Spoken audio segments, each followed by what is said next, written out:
ফাটিয়েছি আগে থেকেই। কালারটা দেখুন, ওয়াও! দেশি কয়েদের কালার, কিন্তু কয়েদ বেল যেটাকে বলে, খুব সুন্দর টেস্ট।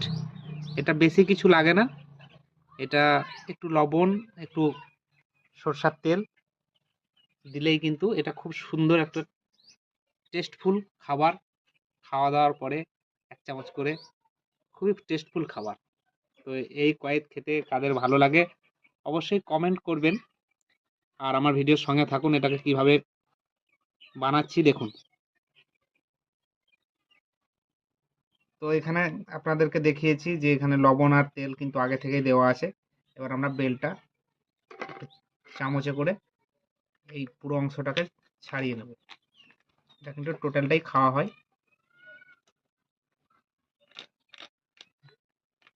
এখানে কিন্তু খুব সুন্দর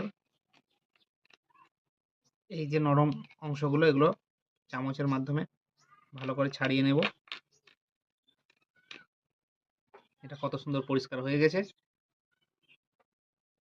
এবার এই যে বাকি অংশটুকু আছে, এই অংশটিকে বাটির মধ্যে আমরা পাত্রে রেখে দেব।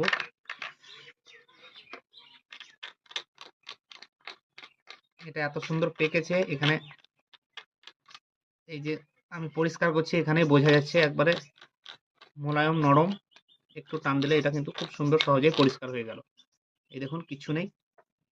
এবার এটাকে যে তেল লবণ দেওয়া ছিল, এটাতে কিন্তু পুরোটা মাখাবো। এখানে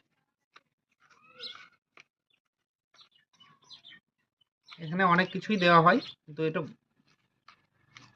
ঘরুলা যেখানে দোকানে বিক্রি হয় সেখানে কিন্তু কাসুন্দি অনেক রকম জিনিস দেওয়া হয়, কিন্তু আমরা যেহেতু ঘরেই তৈরি করছি, এটা এখানে বিশেষ কিছু দেব না।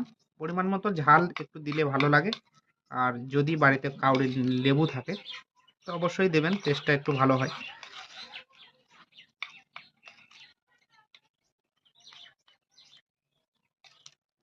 দেখুন, মাখাতেই আরো সুন্দর কালারটা বোঝা যাচ্ছে, ভালো কমপ্লিট হয়ে গেছে। এই দেখুন কি সুন্দর মাখানো হয়েছে দেখুন। এবার এটাকে কিন্তু আমরা টেস্ট করব। দেখলেই আপনার জিভে জল চলে আসছে, আমি বুঝতে পারছি ভিডিওটাই আমারই আসছে। একটু টেস্ট করে দেখি। ওয়াও, দারুণ টেস্ট। ভিডিওটা বেশি করে শেয়ার করবেন এবং কমেন্টে জানাবেন এই কয়েদ বেল মাখা কার কার ভালো লাগে।